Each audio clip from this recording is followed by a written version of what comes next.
माता देवहूति ने एक बात बड़ी सुंदर कही। एक कपिल देव जो ज्यादा भजन करता है, पूजन करता है, स्मरण करता है, उसी को दुख भगवान क्यों देता है? पड़ोसन कभी मंदिर नहीं जाती, अगरबत्ती नहीं लगाती, कभी किसी को 1 रुपया दान नहीं करती, वो तो खूब फले फूले। और हम तो सोमवार का व्रत करें, मंगलवार करें, एकादशी करें, द्वादशी करें, लोटा भर के पानी भी चढ़ाएं, तो भी दुख हमें क्यों मिलता है? बोलोरी जी सही है कि गलत है? उसका उत्तर कपिल देव जी महाराज ने दिया। मां सुनो, जिस प्रश्न को आपने मुझसे करा, यही प्रश्न देवऋषि नारद ने भगवान विष्णु से करा था। यही प्रश्न भगवान विष्णु से देवऋषि नारद ने करा कि जो मंदिर जाए, देवालय जाए, पूजन करे, अर्चना करे, पाठ करे, स्मरण करे, दुख उसी को क्यों मिलता है? और जो कभी मंदिर नहीं जाए, भगवान का भजन नहीं करे, उसके तो 4 चांद लग जाते, खूब लक्ष्मी भगवान देता। नारद जी ने जैसे भगवान विष्णु से ये प्रश्न किया, तो भगवान विष्णु देवऋषि नारद से बोले, इसका उत्तर मैं बाद में दूंगा, पहले अपन दोनों ब्राह्मण के कपड़े पहनकर चल घूमने चलते। और देवऋषि नारद को ब्राह्मण के कपड़े पहना दिए, भगवान विष्णु ने ब्राह्मण के कपड़े पहन लिए, दोनों घूमने के लिए चल दिए। जाते जाते एक सेठ जी का दरवाजा मिला, एक बहुत बड़ा बंगला, बहुत बड़ा घर, और वहां जाकर भगवान विष्णु ने नारद जी से कहा, भूख लग रही है, कुछ मांग ले। सेठ जी क्या? नारद जी ने आवाज लगाई, भिक्षाम देही। सेठ जी निकल के बाहर आए, क्या है बाबा? हमें भूख लगी है, थोड़ा सा कुछ दे दीजिए। सेठ जी बोले, तेरा बाप रख के गया है, दे दीजिए। निकल यहां से बाहर। आ गए भिखारी, भीख मंगे, चल निकलो यहां से बाहर। नारद जी के तो कांटे से खून नहीं। नारद जी भगवान विष्णु को देख रहे हैं, भगवान विष्णु नारद को देख रहे हैं। विष्णु जी ने नारद जी का हाथ पकड़ा, लेकर चल दिए वापस। नारद जी बोले, सेठ जी ने इतना अपमान करा, तुमने कुछ बोला नहीं?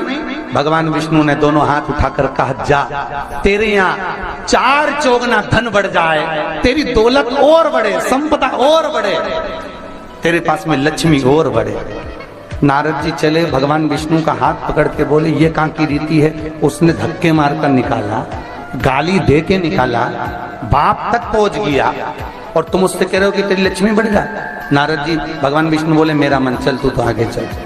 और भगवान विष्णु लेकर चले तो एक बूढ़ी बुजुर्ग माता बैठी थी एक कमरे में, एक घर के अंदर।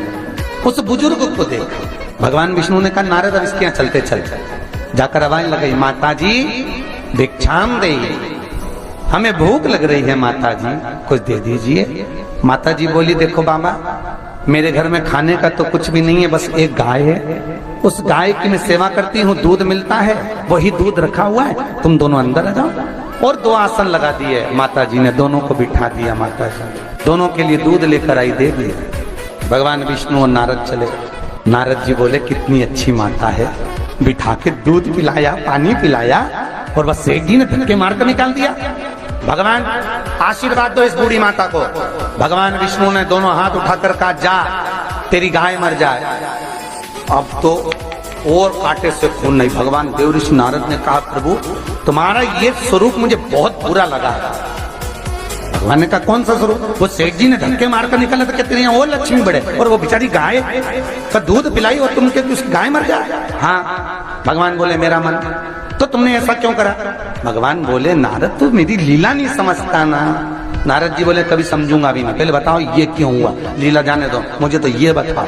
भगवान ने कहा, नारद बात इतनी सी है, वो बूढ़ी माता मेरा भजन करती है, दिन भर मेरा नाम लेती है, वो मरेगी, उसके घर में एक गाय है, उसमें उसका दिल बहुत लगा हुआ है, उसकी सेवा करती है, मरेगी, मरते समय विचार करेगी कि मेरे मरने के बाद मेरी गाय का क्या होगा।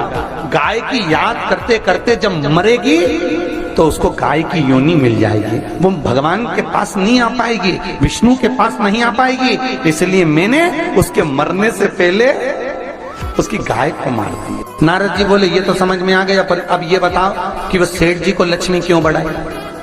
भगवान बोले, नारद उसको धन से बहुत प्रेम है, मैंने लक्ष्मी इसलिए बढ़ाने का आशीर्वाद दिया कि वो लक्ष्मी को जोड़ जोड़ के इकट्ठा कर कर कर जब मरेगा, वो लक्ष्मी और पैसे के चक्कर में जब मरेगा तो आखिरी में मरकर सांप बनकर उसी दौलत पे बैठा रहेगा।